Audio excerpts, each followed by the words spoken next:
Open data was an important topic for me even before I joined the ministry, even as a student, because was of the opinion that with the research that was being done in the university, that all of that is data, is insight that has been paid for by the taxpayers. So why should it not be accessible for everyone? People are no longer buying mobility, not even a certain mode of transport. That is to say, they're not buying a car nor a bus or an e-bike, but what they're buying is time. And that is, they want to buy time that they can save on mobilities.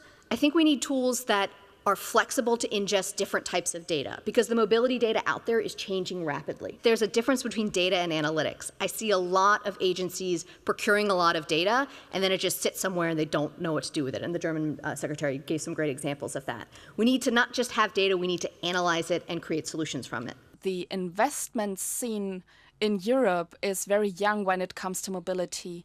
There's a lack of openness, of progressivity to say, okay, let's provide the data online. Ms. Baer just said that some of the public transport unions are a bit reluctant to do that, and that may be one of the reasons for why we are still average and not market leaders in Germany.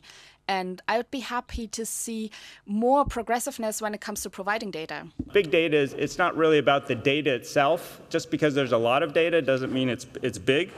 And it's often residing within silos within many of your agencies. Big data is really about intelligently combining that information and then using analytical tools to be able to process and understand that information. The urban mobility revolution will change when the vehicle levers change as well. We believe that the data and rule layer is going to be the one that rules them all.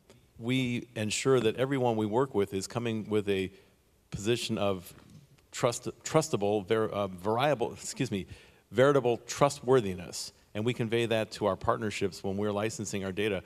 We let them see how we accumulate it. We let them see, we bring them in so that they can verify that what we're providing is true. So we have to have humility, integrity, and trust in all of our relationships. This has been a very fruitful discussion. Thanks, obviously, in absence to our German participants, but great deal of thanks to Steve, Laura, and Scott for giving us a more broader international perspective. Thanks so much. A big round of applause for our panelists.